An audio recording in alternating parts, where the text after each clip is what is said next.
Assalamualaikum warahmatullahi wabarakatuh. Salam Rahayu. Sedulurku semua dimanapun berada, semoga senantiasa diberi kesehatan dan rezeki yang cukup. Di tanah Jawa, ada satu larangan yang sering membuat calon pengantin ragu. Bahkan sebelum lamaran, orang tua sudah berbisik pelan. Coba dicek dulu kamu anak keberapa? Karena konon katanya, anak pertama tidak boleh menikah dengan anak ketiga. Pamali, ora apik, bisa banyak sengkolo, rumah tangga panas, rezeki seret, hidup penuh ujian. Tapi pertanyaannya, benarkah itu nasib? Atau hanya warisan mitos yang disalahpahami? Melalui video ini, kita tidak akan menakut-nakuti. Kita akan membedahnya. Pelan, logis, dan apa adanya. Berdasarkan primbon dan akal sehat.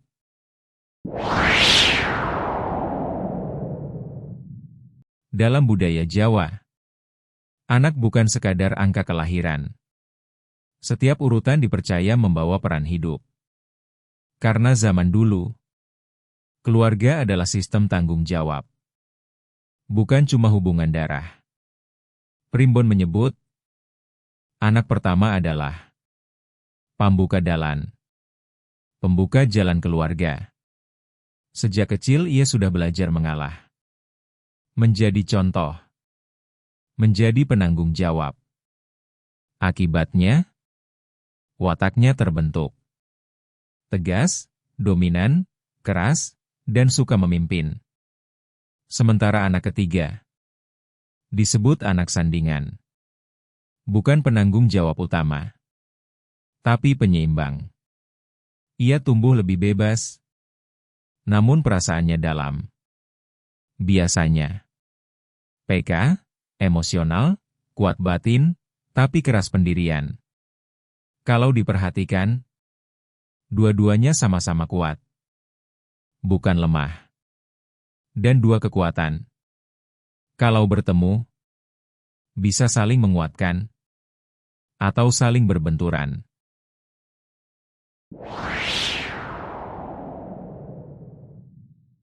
Nah, dari sinilah asal mula larangan itu.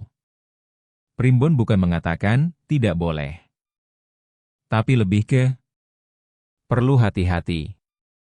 Karena menurut pengalaman leluhur dulu, banyak pasangan anak pertama dan ketiga sering bertengkar soal siapa yang memimpin, siapa yang benar, siapa yang harus didengar. Ego melawan ego. Bukan santet. Bukan kutukan. Bukan nasib buruk. Tapi tabrakan sifat. Namun orang dulu belum mengenal istilah psikologi. Jadi dijelaskan dengan bahasa sederhana. Ora cocok, lama-lama berubah jadi ora oleh, dan akhirnya dipercaya sebagai pantangan mutlak. Padahal maknanya hanya peringatan karakter.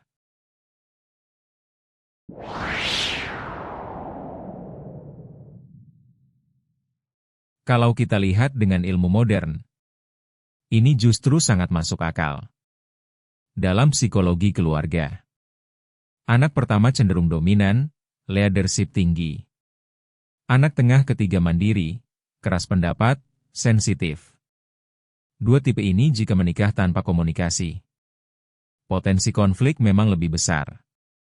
Contohnya, dua-duanya ingin mengatur. Dua-duanya sulit minta maaf.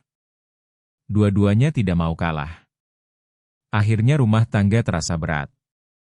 Jadi sebenarnya, yang bermasalah bukan urutan anaknya, tapi cara mereka mengelola ego. Artinya, kalau dewasa secara emosi, justru bisa sangat kuat. Karena, sama-sama pekerja keras. Sama-sama bertanggung jawab. Sama-sama tahan banting. Ini malah kombinasi tangguh.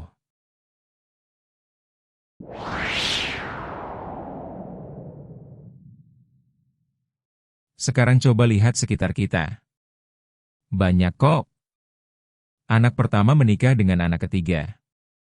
Hidupnya rukun, rezekinya lancar. Anak-anaknya sukses. Kenapa bisa? Karena mereka punya saling pengertian, komunikasi baik, sabar, dan dewasa. Primbon sendiri mengajarkan, nasib iku gumantung laku. Nasib tergantung perilaku. Bukan hitungan semata. Hitungan hanya petunjuk, bukan vonis. Kalau manusia mau memperbaiki diri, takdir bisa berubah.